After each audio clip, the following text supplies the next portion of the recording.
Praise the lord అండి. బాగున్నారా అందరూ? యేసయ్య నామంలో మీ అందరికీ శుభాలు. మరొక రోజు మిమ్మల్ని కలుసుకోవడానికి యేసయ్య ఇచ్చిన అవకాశాన్ని బట్టి ఆయనకి స్తుతులు స్తోత్రాలు చెల్లిస్తున్నాం. మనం అనుకున్నాం కదా, యేసయ్యని స్తుతించడం కంటే గొప్ప విషయం ఏమీ మనకు లేదు. దానిలో భాగంగానే ఈరోజు మొదట ఆయన ఆరాధించడానికి ఒక కీర్తనతో నేను సిద్ధపడ్డాను.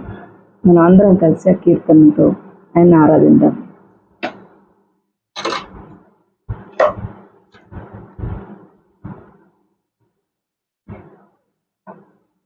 ఆయనని కీర్తించుకునే, ఆయన ఆరాధించుకునే సమయం కంటే అత్యున్నతమైనది, గొప్పది ఇంకేముంటుంది బ్రతుకులో కదా.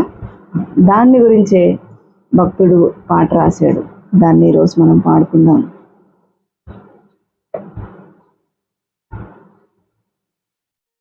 కష్టమైన శోధనైనా నిన్ను పాడెదన్, నిన్ను స్తుతించెదన్. దేవా నిన్ను పాడే సమయం మంచి సమయం. దేవా నిన్ను పాడే సమయం మంచి సమయం. కష్టమైన శోధనైనా నిన్ను పాడెదన్, నిన్ను స్తుతించెదన్. దేవా నిన్ను పాడే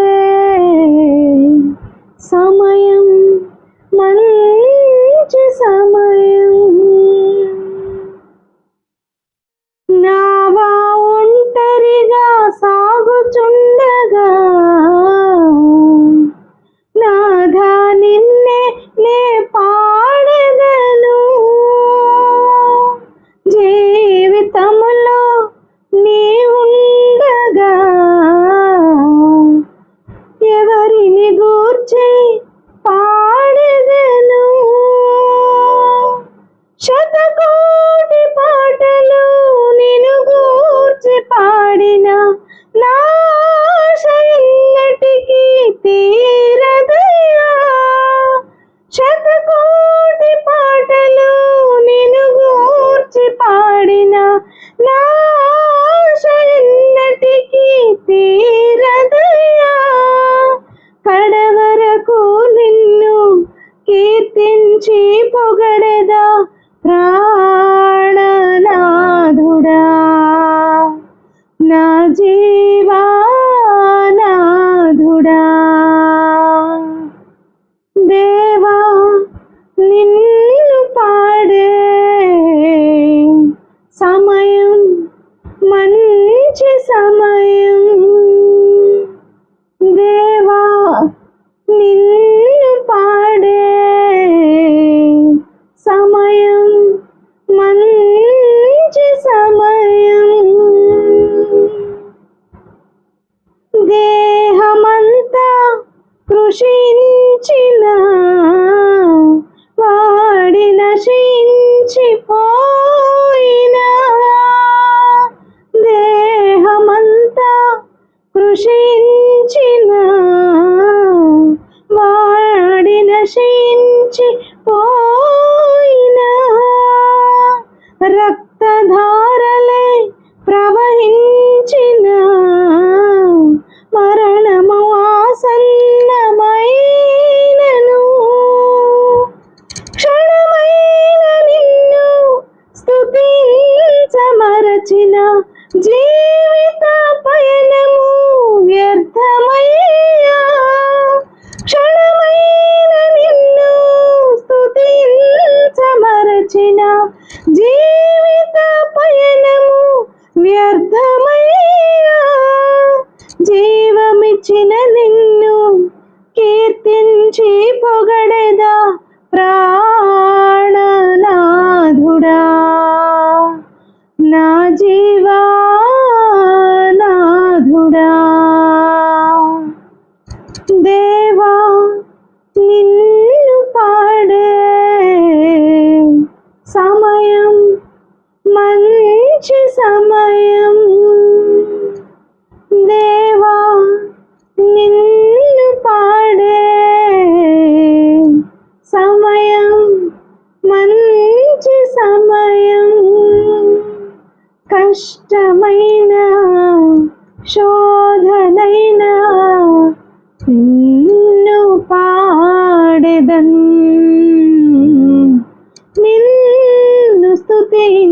స్తుతించెదన్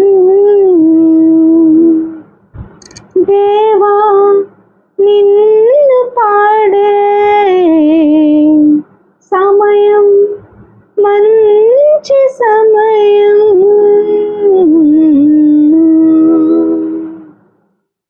హల్లెలూయా.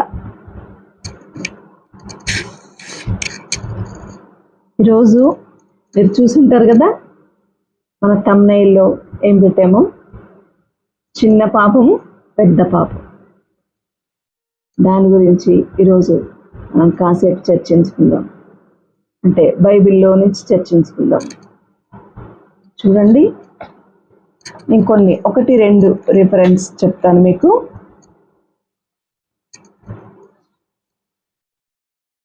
మరి అంటుంటాం కదా, పాపం చేస్తే, అనడం కాదు, బైబిల్లో ఉంది కదా, పాపం చేసిన వాడు నరకానికి వెళ్తాడు. మరి నరకానికి వెళ్ళడానికి ముందు ఏమని ఉందంటే, పాపం వలన వచ్చు జీతం మరణం. చూడండి, రోమీయులు 6:23. మీ దగ్గర బైబిల్ ఉంటే తెరిచి చూడండి. రోమీలకు రాసిన పత్రిక 6వ అధ్యాయం 23లో పాపం వలన వచ్చు జీతము మరణం. అది మనకి ఆది కాండాల్లోనే జరిగిపోయింది. ఆదాము తినవద్దన్న పండును తిని ఆదాము అవ్వలు ఇద్దరు పాపం చేసినందున మనకి మరణం సంభవించింది కదా. ఆ సంగతి మళ్ళీ ఒకసారి చెప్తున్నారు. అంటే అది పాపం వల్ల వచ్చిన జీతం. ఎవడైనా పని చేస్తే పని చేసినందుకు అతనికి ఏమొస్తుంది? జీతం వస్తుంది కదా. అయితే పాపం కూడా ఒక పనే, కానీ ఆ పనికి వచ్చే జీతము మరణం. అది బైబిల్ చెప్తుంది. దానిని జయించటానికే కదా, యేసయ్య మరణాన్ని జయించటానికే స్వయంగా దేవుడే ఈ లోకానికి దిగి రావాల్సి వచ్చింది. ఒక నరావతారిగా వచ్చి పాపమును, మరణమును తీసేయాలంటే జీవం కావాలి. మరి జీవం ఎవరి దగ్గర ఉన్నది? నిత్యుడైనటువంటి తండ్రి, మరి దేవుడి దగ్గరే ఉంది కదా. ఆ జీవాన్ని పెట్టడానికి ఆయన ఆత్మస్వరూపైన వ్యక్తి, ఆత్మస్వరూపుడిగా ఉన్న దేవుడు, ఆయన మనలందరినీ క్షమించటానికి, ఆయన రక్తం ధారపోయడానికి. మరి పాప క్షమాపణ కావాలంటే రక్తం కావాల్సిందే, రక్త ప్రోక్షణ జరగవలసిందే. హిందూ మతాల్లో కూడా రాసి ఉంది ఆ విషయం కదా. కాబట్టి రక్త ప్రోక్షణ జరగకుండా పాపానికి పరిహారం లేదు. ఆ రక్తం కావాలంటే దేవుడు మరి శరీరం ధరించి ఉండాలి. ఆత్మస్వరూపే ఉన్నప్పుడు అతనికి రక్తం ఎక్కడి నుంచి ఉంటుంది? దేవునికి. కాబట్టి ఆ నర రూపం కోసం ఆయన ఈ లోకానికి దిగి రావాల్సి వచ్చింది, మన పాపానికి పరిహారాలు చేయడానికి. అయితే ఇక్కడ మన టాపిక్ ఏంటి ఈరోజు? పాపము. మరి పాపం అంటే ఏంటి? ముందు చిన్నదైనా పెద్ద ఏదైనా పాపం అంటే ఏంటో తెలియాలి కదా. పాపం వలన వచ్చి జీతం మరణం అని సంభవించింది. మరి పాపము ఏది? పాపము ఎట్లా? పాపము మనం పాపం చేసామని మనకు ఎట్లా తెలుస్తుంది అంటే, దానికి ఒక రిఫరెన్స్ ఉంది. యోహాను పత్రిక, 1 యోహాను పత్రిక 3వ అధ్యాయము 4వ వచనం చూడండి. పాపము చేయు ప్రతివాడును ఆజ్ఞను అతిక్రమించును, ఆజ్ఞ అతిక్రమమే పాపం. పాపం అంటే ఇప్పుడు మనకి సమాధానం వచ్చేసింది. పాపం వల్ల వచ్చి జీతం మరణం అన్నారు కదా. మరి అసలు పాపం అంటే ఏంటి? పాపం చేస్తే మరణం వస్తుంది. పాపం అంటే ఏంటిదంటే అది కూడా బైబిల్ చెప్తుంది. పాపం అంటే ఆజ్ఞ అతిక్రమమే పాపం. అదే కదా జరిగింది. తినొద్దు అని ఆజ్ఞాపిస్తే దాన్ని అతిక్రమించారు ఆదాము అవ్వలు, అందుకని అది పాపం అయిపోయింది. అట్లాగే ఇక్కడ చూడండి, పాపము చేయు ప్రతివాడును ఆజ్ఞను అతిక్రమించను. ప్రతివాడు ఏం ఆజ్ఞ చేస్తున్నాడంటే ఆజ్ఞను అతిక్రమిస్తున్నారు, అదే పాపం. అయితే అతిక్రమం, ఆజ్ఞ అతిక్రమమే పాపం అన్నారు కదా. ఇది ఆజ్ఞలు అనగానే మనకి ఏం గుర్తుకొస్తుంది అంటే, పాత నిబంధనలో దేవుడు మోషేకు 10 ఆజ్ఞలు ఇచ్చారు కదా. ఆజ్ఞలు, ఆ ఆజ్ఞను ఏంటివి? 10 ఆజ్ఞల్లో మొట్టమొదటిది, అన్నిటికంటే ఉన్నతంగా నీ దేవుడైన యెహోవాను మాత్రమే ఆరాధించవలెను. రెండవది, ఏ విగ్రహారాధన చేయరాదు. మూడవది, ఆయన నామమును వ్యర్థముగా పలకరాదు. 4వది సబ్బాతు దినం అంటే విశ్రాంతి దినాన్ని పరిశుద్ధంగా ఆచరించాలి. ఇవన్నీ కూడా 4 కూడా మొదటి 4 కూడా దేవుడి గురించే తెలియజేస్తుంది. ఇక 5 నరహత్య చేయరాదు, తర్వాత వ్యభిచరించరాదు, దొంగతనం చేయరాదు, అబద్ధ సాక్ష్యం పలకరాదు, నీ పొరుగువారి దగ్గర నుంచి ఏది ఆశించరాదు. ఇవన్నీ తిని తల్లిదండ్రులను గౌరవించాలి. ఇవన్నీ కూడా 10 ఆజ్ఞలు వరుసగా ఉన్నాయి. అయితే మనకి అక్కడ బైబిల్లో అంటే మోషేకి ఇచ్చిన ధర్మశాస్త్రం లాగానే ఆ ధర్మశాస్త్రాన్నే మనం ఏమంటున్నామంటే ఆ ధర్మశాస్త్రం ఆధారంగానే ప్రపంచంలో ఉన్న అన్ని దేశాలకు రాజ్యాంగము, చట్టాలు ఏర్పరచబడ్డాయి. బైబిల్ నుంచే వచ్చినవి. మొట్టమొదటి చట్టం, మొట్టమొదటి రాజ్యాంగము బైబిల్లో రాసి ఉంది.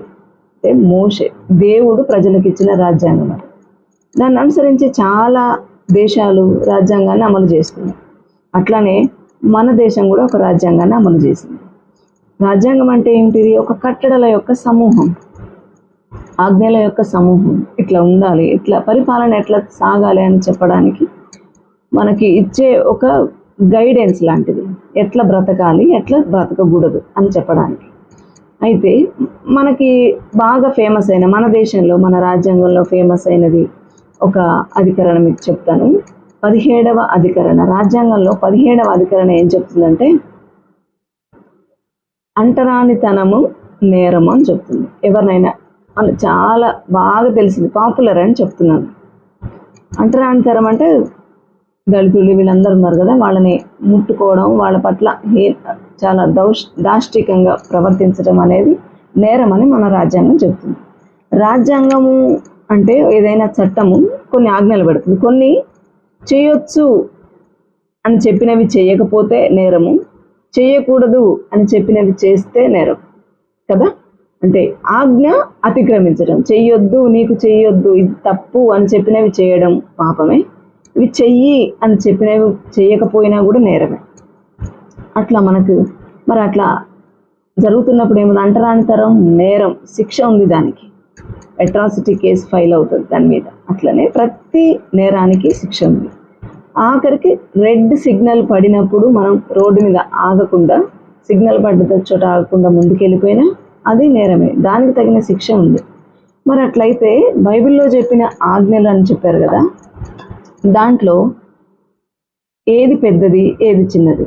పాపం అంటే మీకు చూడండి, పాపము అని చెప్పినప్పుడు ఏమేం పాపాలు ఒక చోట ఇంకొక చోట మత్తయి 5:22, మత్తయి 5వ అధ్యాయం 22, మత్తయి సువార్తలో ఏం చెప్తున్నాడంటే, తన సహోదరుని మీద కోపపడు ప్రతివాడు విమర్శకు లోనగును, తన సహోదరుని చూచి వ్యర్థుడా అని చెప్పువాడు మహాసభకు లోనగును, ద్రోహి అని చెప్పువాడు నరకాగ్నికి లోనగును. మనం ఏమనుకుంటాం? ఒక చిన్న మాటే కదా ద్రోహి అని అంటే కూడా నరకమైన, మరణమేనా? ప్రతిదానికి, ఇంత చిన్నదానికి మరణమే, నరహత్యకు మరణమే, అతిపెద్ద నేరం చేసిన మరణమే. అన్ని మరణమైనప్పుడు ఏది చిన్నది, ఏది పెద్దది పాపం అని మనకు ఎట్లా తెలుస్తుంది? మనం ఏమనుకుంటాం అంటే ఇది చిన్నదే కదా తప్పు అనుకుంటాం. నిజమే, మన దేశంలో స్థానికంగా ఉండే చట్టాల ప్రకారం కొన్ని పెద్ద నేరాలని, కొన్ని చిన్న నేరాలని మనం కేటగరైజ్ చేసాం. మన రాజ్యాంగం కూడా అట్లా ఉంది. అంటే కొన్ని ఏదైనా ఇప్పుడు అట్రాసిటీ కేసు ఉందనుకోండి, దానికి ఒక రకంగా, సిగ్నల్ దాటేమనుకోండి అది చిన్న తప్పు అనమాట, 1000, 500 ఫైన్ వేస్తారు, వదిలేస్తారు. అదే హత్య చేసేవారు అనుకోండి, ఒక 20 ఏళ్ళు జైలు శిక్ష, లేకపోతే ఉరేయడము, యావజ్జీవం విధించటము, యావజ్జీవ కారాగార, కఠిన కారాగార శిక్ష, యావజ్జీవ సాధారణ కారాగార శిక్ష, ఇట్లా రకరకాలు వేస్తారు. అంటే మనం ఈ లోకంలో ఉన్నప్పుడు ప్రతి దేశం కూడా పాపమును కేటగరైజ్ చేస్తుంది. పాపమే కదా అది, ఆజ్ఞను అతిక్రమించారు. ఇప్పుడు నేరం అంటాం మనం. దేవుడు ఏమంటున్నాడంటే దాన్ని పాపం అంటున్నాడు, మన భాషలో దాన్ని నేరం అంటున్నాం. పెద్ద నేరం, చిన్న నేరం అని కేటగరైజ్ చేసాం. అయితే బైబిల్లో దేవుడు చెప్పేది ఏంటిదంటే, ఇట్లాగే మనకు వచ్చినట్టుగా డౌట్, యేసయ్య మాట్లాడేటప్పుడు, ఆయన బోధించేటప్పుడు ఒకరు కొందరు పరిసయ్యులు శాస్త్రులు ఆయనను అడిగిన మాట ఏంటిదంటే, బోధకుడా నువ్వు బాగా బోధిస్తున్నావు, మమ్మల్ని అడగకు, మేము మళ్ళీ ఎదురు ప్రశ్నించకుండా, అయితే ఒక డౌట్ మాకుంది, అదేంటో కాస్త తెలియజెప్తావా? ఏంటిదంటే అది, మరి ఆజ్ఞలు అతిక్రమించడం అంత పాపం అన్నావు కదా, ఇందులో ఏది చిన్న పాపము, ఏది పెద్ద పాపము, అంటే ఏది పెద్ద ఆజ్ఞ అని అడిగాడు. అడిగితే ఆయన చెప్పినది ఏంటిదంటే, ఆ మాటకు చూడండి, మార్కు సువార్త 12:28, ఆజ్ఞలలో ప్రధానమైనది ఏది అని వాళ్ళు అడిగినప్పుడు మార్కు సువార్త 12:30లో ఆయన సమాధానం ఇస్తున్నారు. నీవు నీ పూర్ణ హృదయముతోను, నీ పూర్ణ ఆత్మతోను, నీ పూర్ణ వివేకముతోను, నీ పూర్ణ బలముతోను నీ దేవుడైన ప్రభువును ప్రేమించవలెను, ఇది ప్రధానమైన ఆజ్ఞ. మరి రెండవది ఏంటిదంటే, నీవు నిన్ను వలె నీ పొరుగువారిని ప్రేమింపవలననున్నది రెండవ ఆజ్ఞ. వీటికంటే ముఖ్యమైన ఆజ్ఞ మరేదీ లేదని అతనితో చెప్పాను. ఇది రెండే ఆజ్ఞలు. మొదటిది, నీవు నీ పూర్ణ హృదయముతోను, నీ పూర్ణ ఆత్మతోను, నీ పూర్ణ వివేకముతోను, నీ పూర్ణ బలముతోను నీ దేవుడైన ప్రభువును ప్రేమించవలను. మరి పూర్ణ ఆత్మతోను అంటే ఎవరో చెప్పేవని కాదు, నీ అంతట నువ్వే, నీ మనస్ఫూర్తిగా, నీ మనసులో ఆయన అత్యున్నతుడైన దేవుడని మనం గుర్తించి మనం అంగీకరించినప్పుడు ఆయనని అత్యున్నతంగానే ఆరాధిస్తాం కదా. ఆ తర్వాత పూర్ణ వివేకముతోను ఆరాధించేటప్పుడు అంటే నీవు కాన్షియస్ మైండ్లో ఉండాలి. మనం సగం నిద్రలోనో, కాన్షియస్ అంటే తెలియకుండానో, ఇంకేదో మయమరచిపోయో, అంటే మనకు తెలియకుండా మత్తులో ఉండో ఆరాధించడానికి లేదు, సరేనా? అది కాన్షియస్గా ఉండడం అన్నట్టు. అంటే మనకు తెలియకుండా ఆరాధించే ఆరాధన కాదు, మన పూర్తిగా మన మెదడు, మన శరీరము మన ఆధీనంలో ఉండి తెలిసి ఆయనను ఆరాధిస్తాం, అది ఆరాధన. తర్వాత నీ పూర్ణ బలముతోను, బలము ఎప్పుడు ఉంటుంది? రోగంలో ఉన్నప్పుడు, చావుదలకు వచ్చినాక, ఇక చచ్చిపోయినప్పుడు, అప్పుడు కాదు. అట్లాగే బలము లేనప్పుడు అంటే బాగా నిద్రలో ఉన్నప్పుడు, ఇక కాసేపటికి ఇక బెడ్కి వెళ్ళిపోతామని అన్నప్పుడు, అప్పుడు కాదు.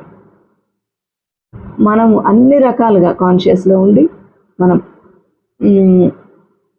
నిద్ర మత్తులో లేకుండా అట్లా ఉన్నప్పుడు మనం ఏం చేయాలంటే ఆరాధించటం, పూర్ణ బలముతో ఆరాధించాలంటే ఆయన పూర్ణంగా ఎవరికి మనస్ఫూర్తిగా ఆరాధించటం, పూర్ణ బలముతో ఆరాధించటం. మనం ఏదైనా ఇష్టం వచ్చినప్పుడు మనం డ్యాన్స్ వేస్తారనుకోండి, ఈ మధ్య చాలా అన్నిటికీ డీజేలు పెట్టి డ్యాన్స్ వేస్తున్నారు కదా. ఇప్పుడు ఎట్లా వేస్తారు? ఏదైనా పని చాలా బలంగా మంచిగా. దావీదుని గురించి రాసింది మనకు కీర్తనల్లో కాదు, సమూయేలు గ్రంథంలో ఆయన శక్తి కొలది నాట్యం ఆడాడు. యెహోవా సన్నిధిలో ఆయన శక్తిని అంతా ఉపయోగించి ఆయన శక్తి కొలది నాట్యం ఆడాడు. అట్లాగే అంటే నాట్యం ఆడమని కాదు ఇక్కడ, ఆయనను పూర్ణ బలముతోటి మనం ఆరాధించాలి. గునుకుంట కాదు, ఇది చెప్పారని కాదు, కాసేపు వెళ్ళే ముందు గబగబా ఇట్లా అనుకోవడం కాదు కదా. చాలామంది ఆటోల్లో వెళ్తూ చర్చి కనపడ్డప్పుడు ఇట్లా అనుకుంటారు. అట్లా అనుకోవద్దని నేను చెప్పట్లేను, కానీ నార్మల్గా మనం ఆరాధించే సమయంలో కూడా మనం మనస్ఫూర్తిగా ఆరాధించాలని దీని ఉద్దేశం. అట్లాగే అది అట్లా చెయ్యకపోయినా, ఆరాధిస్తున్నప్పటికీ పూర్ణ బలముతో ఆరాధించకపోయినా అది నేరమే, అది పాపమే. తర్వాత రెండవది, నీవు నిన్ను వలె నీ పొరుగువారిని ప్రేమింపవలనని రెండవ ఆజ్ఞ. వీటి రెండవ ఆజ్ఞ, ఒకటి దేవుణ్ణి ప్రేమించడం, ఇంకోటి మన పొరుగువారిని ప్రేమించడం. పొరుగువారంటే ఇంకొకటి మీకు చెప్తాను. పొరుగువారంటే ఎవరైనా మన పక్కింటి వాళ్ళని కాదు అర్థం, లేకపోతే మనల్ని ప్రేమించే వాళ్ళని కాదు అర్థం. మనల్ని ప్రేమించే వాళ్ళనే మనం ప్రేమిస్తే ఇక ఇతరులకి మనకి తేడా ఏముంది అని ఉంది బైబిల్లో. అట్లా చెప్పట్లేదు దేవుడు. ప్రతి వారు మనల్ని ప్రేమించకపోయినా మనల్ని ద్వేషించే వారిని ప్రేమించాలంటే మనం హింసించే వారి గురించి ప్రార్థించాలని యేసయ్య చెప్తున్నారు. ఇది ఎక్కడ ఉండదు ఏ గ్రంథంలోనూ. నువ్వు మంచి వాళ్ళకి మంచి, చెడ్డ వాళ్ళకి చెడ్డ అని చెప్తున్నాయి ఇతర గ్రంథాలు. మంచి వాళ్ళతో మంచిగా ఉండు, చెడ్డ వాళ్ళతో చెడ్డగా ఉండు. దాంట్లో గొప్పతనం ఏమి లేదు కదా. చెడ్డవాళ్ళను ప్రేమించటం అనేది గొప్ప విషయము. అంత గొప్ప మనసు ఒక యేసయ్యకే ఉంది, ఆ తర్వాత ఆయన నమ్ముకున్న వాళ్ళకు ఉంది కదా. ఇప్పుడు నేను అనేది ఏంటంటే, పెద్ద ఆజ్ఞ ఇదైనప్పుడు మరి పెద్ద పాపం కూడా ఇదే కదా. మన పూర్ణ బలముతో పూర్ణ శక్తితో యేసయ్యను, ఆ దేవాది దేవుణ్ణి ఆరాధించకపోవటం అనేది అతి పెద్ద నేరం అని బైబిలే చెప్తుంది కదా. అతిపెద్ద ఆజ్ఞ అదైనప్పుడు, ఆజ్ఞ అతిక్రమమే పాపమైనప్పుడు అతిపెద్ద పాపము ఆయన్ని ఆరాధించకపోవడమే కదా. పూర్ణ బలముతో పూర్ణ శక్తితో ఆయనను ప్రేమించకపోవటమే కదా. ఇంకా ఇంకా వేరే లాజిక్ ఏముంది ఇందులో? ఆయనని ప్రేమించగలిగిన వాళ్ళు పక్క వాళ్ళని ఈజీగా ప్రేమిస్తారు కదా. రెండవది, మొదటి ఆజ్ఞ మనం పాటిస్తే ఆ రెండోవి మూడోవి 10 వరకు ఇంకా 100 ఆజ్ఞలైనా ఈజీగా చేసేస్తాం. ఇంకేమి ఆలోచనే ఉండదు. ఎందుకంటే మనకి ఇష్టమైన వ్యక్తిని మనం చెప్పిన మాట విన్నప్పుడు, ఆయన చెప్పినట్టుగానే చేస్తాం. మరి ఇక్కడ ఎందుకు దేవుడు ఇంకా ఎన్నో ఉంటే కేవలం నన్ను ఆరాధించాలని ఎందుకంటాడు దేవుడు ఆయనను ఆరాధించడం వల్ల ఆయనకు వచ్చే లాభం ఏమిటి? ఆయనకి ఏమైనా లాభం ఉందా? ఆయన ఆరాధించడానికి ఇంకెవరు లేరా? ఏంటి అంత ఆశ? మనుషులతోటి బలవంతంగా ఆరాధించుకోవాలని ఆయనకు వచ్చిన ఆ కోరిక ఎందుకు? అట్లాంటి చిత్తం ఎందుకు దేవుడికి? ఎవరి ప్రాణానికి వాళ్ళని వదిలేయచ్చుగా. అంటే అది దానివల్ల ఆయనకు వచ్చే ఒరిగే మేలు ఏమీ లేదు, కానీ అది మనల్ని మరణం నుంచి తప్పించడానికి ఆయన కొన్ని కట్టడలు, మనం ఎట్లా బ్రతకాలో, తర్వాత ఎట్లా మనల్ని ఈ నరకం నుంచి తప్పించాలో ఆలోచించి ఆయన ఆ నిర్ణయం చేశారనమాట. ఎందుకు చెప్పండి? మరి ఆయనని ఆరాధిస్తే మనకెందుకు మరణం తప్పుతుంది అంటే, ఆయనను ప్రేమించి ఆరాధించామనుకోండి, ఆయన చెప్పిన కట్టడాలన్నీ మనం ఏం చేస్తాం? పాటిస్తాం. ఆయన అంటే ఇష్టం లేనప్పుడు, ఆయనను ఆరాధించలేనప్పుడు మనం ఈ తప్పులన్నీ చేసేస్తే ఇక మనకు వచ్చేది ఏంటిది? మరణమే కదా. పాపం వలన వచ్చే జీతం మరణము. ఇక మరణం నుంచి మనల్ని ఎవరు కాపాడగలరు? ఆయనే మరణం నుంచి కాపాడడానికి వచ్చి ఎట్లా కాపాడబడవచ్చో, మనం ఎట్లా తప్పించుకోవచ్చో చెప్తున్నారు కదా. ఈ ఒక్కటే, అంతకు ముందే ధర్మశాస్త్రం ఉంది చెప్తుంది, కానీ ధర్మశాస్త్రం వలన ఏం జరుగుతుందంటే, పాపం అంటే ఏంటిదో తెలుస్తుంది. పాపం అంటే ఏంటిదో తెలియజేసేది మాత్రమే ధర్మశాస్త్రం కదా. నీ ఒకటి ఎద్దు పక్కడి చేనులో మేస్తే వాడికి ఇంత పరిహారం కట్టించాలి. ఒకడు ఇంకొకడిని చంపితే అక్కడ ఎట్లా ఈ పెద్దలు ఎట్లా తీర్పు తీర్చాలి? లేకపోతే అక్కడ ఎట్లా, ఏ సందర్భంలో ఏది నేరం అవుతుంది, ఏ సందర్భంలో ఏ పని చేసినప్పుడు నేరం కాదు అనేది చట్టం అంతా రాసిందనమాట. దాని వలన ఆయన ఇచ్చిన కట్టడం వల్ల ఏం తెలుస్తుందంటే, ఏది పాపమో తెలుస్తుంది. అయితే పాపం నుంచి విమోచన ఏమి రాలేదు దానివల్ల. ఏది పాపమో తెలుస్తుంది. మరి పాపం నుంచి విమోచించేవాడు ఎవరు అంటే, ఆయనే దిగివచ్చి, స్వయంగా లోకానికి దిగివచ్చి, నరావతారిగా వచ్చి ఆయన ప్రాణాన్ని అర్పించి మన కోసం ఆయన రక్తాన్ని ధారపోసి మనకు ఆ మరణం అనే దాని నుంచి ఓడించి 3వ రోజున మరణాన్ని జయించి తిరిగి లేచాడు కనుక ఆయన ప్రథమ ఫలము. పాపాన్ని జయించడంలో ఆయన ప్రథమ ఫలము. తర్వాత మనం అందరం ఒకరందరం ఇప్పుడు మరణాన్ని జయిస్తాం. అందరము చనిపోతాము, అందరం తిరిగి లేస్తాం. అదే కదా మరణ పునరుత్థానము, జీవ పునరుత్థానం ఉన్నది. అంటే జీవ పునరుత్థానం ఉన్నది, ఆ తర్వాత తీర్పు పునరుత్థానం. అందరూ పునరుత్థానమై లేవవలసిందే. దానికోసము యేసయ్య ఈ లోకానికి దిగి వచ్చారు. ఇప్పుడు మనం అనేది ఏంటిదంటే, చిన్న పాపము పెద్ద పాపము అనేది ఏది కేటగరైజ్ మనం చేయట్లేదు. లోకంలో ఉన్న రాజ్యాంగాలన్నీ చిన్న పాపం పెద్ద పాపం అని కేటగరైజ్ చేస్తున్నాయి, కానీ దేవుడు అట్లా చిన్న పాపం పెద్ద పాపం అనే ఏ కేటగరైజేషన్ లేదు. నువ్వు హత్య చేస్తే ఏంటిదో, నీ సహోదరుని వ్యర్థుడాన్ని తిట్టినా అదే శిక్ష, అదే మరణం. ఏ పాపానికైనా ఒకటే శిక్ష, అదే మరణం. అది మరణం ఈ లోపు మనం బ్రతికి ఉండగానే దాని నుంచి తప్పించుకోవడానికి ఆయన చెప్పిన ఆజ్ఞలను పాటించటము, ఆయనని యేసయ్యను దేవుడని అంగీకరించటము, ఇక మీదట చేయనని ఆయన ముందు ఒప్పుకోవడం. ఇదొక్కటే మనకున్న చాలా సులువైనది పరిష్కారం కదా. మనమేమి ఆయనలాగా సులభమైనాల్సిన పని లేదు, ఒకటి తక్కువ 40 కొరడా దెబ్బలు తినాల్సిన పని లేదు, అంత శ్రమలు బాధలు మనం పొందవలసిన అవసరం లేదు. యేసయ్య నిన్ను నీవే సత్యవంతుడవని, నీవే దేవుడవని నిన్ను అంగీకరిస్తున్నానని ఆయన ముందు ఒప్పుకోవడము, ఆయన చెప్పిన మార్గంలో నడవడం చాలా చాలా సింపుల్ మనకి. ఆయన అయితే అంత కష్టమైన దాన్ని సింపుల్ అంటారేంటి అంటారేమో. ఎప్పుడు సింపుల్ అయిపోతుంది అంటే ఇది ఆ మొదటిది చేసినప్పుడు, ఆయనను సంపూర్ణంగా మనం పూర్ణ బలముతో ఆరాధించినప్పుడు ఇవన్నీ చాలా సులువైపోతాయి. కొంత అనుభవంలో చాలా మందికి ఇది తెలుసు, కొత్తగా ఊరికే వినే వాళ్ళకి తెలియదు. కానీ నిజంగా రక్షణలో ఉండి అంతకు ముందున్న వాళ్ళ స్థితి, ఇప్పుడున్న వాళ్ళ స్థితి ఎట్లా డిఫరెన్షియేట్ అవుతుందో. ఒక మనిషిని మార్చగలిగిన వాడు ఎవరండి? ఏ ఏ చట్టాలైనా, ఇప్పుడు ఇంత పెద్ద రాజ్యాంగం రాసుకున్నాం, చట్టాలు బోలెడన్ని ఉన్నాయి కదా, అన్నీ రాసుకొని పెట్టినా ఏమన్నా ఆగినాయా? మన దేశంలో ఏ నేరాలు రోజు రోజుకి పెరుగుతున్నాయి కానీ తగ్గినట్టుందా? పోలీస్ స్టేషన్లు పెరుగుతున్నాయి, పోలీస్ రిక్రూట్మెంట్లు ఎక్కువైపోతున్నాయి, అన్నిటికంటే పోలీసులనే ఎక్కువ రిక్రూట్ చేసుకుంటున్నారు. అంటే నేరాలు పెరుగుతున్నాయి కదా. నేరాలు పెరుగుతున్నాయంటే మనం రాసుకున్న చట్టాలు, మన రాజ్యాంగం పనిచేయట్లేదనే కదా అర్థం. మరి ఇంతకు ముందున్న నేరస్తుడు మారాడంటే అతను కేవలం యేసయ్యను నమ్ముకున్న తర్వాతనే జరిగిందని ఎన్నో కొన్ని లక్షల సాక్ష్యాలు ఉన్నాయి. మారిన వాళ్ళు అనేక మంది ఉన్నారు, తెలిసిన వాళ్ళు కూడా అనేక మంది ఉన్నారు.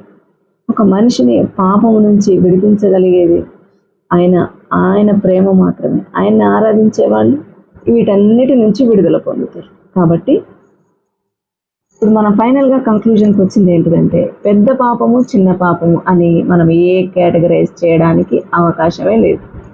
పెద్దదైనా చిన్నదైనా ఏదైనా సరే ఆయన చెప్పిన మాట తప్పడం అది పాపమే. పాపమంతా సమానమే. ఏ పాపము చిన్నది పెద్దదని కేటగరైజ్ చేయడానికి లేదు కదా. మీరందరూ తెలుసుకున్నారని నాకు కూడా తెలిసింది ఈరోజు చాలా విషయాలు. ఇప్పటి వరకు మీరు చూసినందుకు, దేవుడి సన్నిధిలో మీ సమయాన్ని వెచ్చించినందుకు ధన్యవాదాలు. Praise the Lord. ఒక చిన్న ప్రార్థనతో ముగించుకుందాం. పరిశుద్ధుడైన తండ్రి, మా దేవా, ప్రభు, ఈరోజు మీరు మాతో మాట్లాడిన మాటలను బట్టి మీకు వందనాలు తండ్రి. అజ్ఞానులము ప్రభు, ఏమి తెలియదు మాకు, అన్నీ తెలిసిన వాడవు నువ్వు ఉన్నావు ప్రభు. నీకు అన్నీ తెలిసినప్పుడు నువ్వు ప్రతి మాటను కూడా మాకు బైబిల్ ద్వారా అందించు తండ్రి. నీ మాటలు పట్టుకొని ఆ మార్గంలో నడిచి వెళ్ళిపోవడానికి మా అందరికీ కృప చూపించమని, సహాయం చేయమని వేడుకుంటున్నాను. మాలో ప్రతి ఒక్కరము నిన్ను సంపూర్ణంగా ప్రేమించడానికి, పూర్ణ శక్తితో, మా బలమంతటితో నిన్ను ఆరాధించడానికి మాకు కృపనీయండి ప్రభు. అసత్యంలోకి నడిపించకుండా చీకటి నుంచి వెలుగులోకి ప్రభు, మరణంలో నుంచి జీవంలోనికి మమ్మల్ని నడిపించమని యేసు నామములో వేడుకుంటున్నాను తండ్రి. ఆమేన్. అట్లాగనే మీకు మీ అవసరాలు ఏమైనా ఉంటే, ప్రార్థన అవసరతలు, క్లుప్తంగా మీ పేరు, మీ ప్రార్థన అవసరత కింద కామెంట్లో రాయండి. దాని గురించి నాకు సమయం ఉన్నప్పుడు తప్పకుండా ప్రార్థిస్తాను. Thanks for watching. Praise the lord.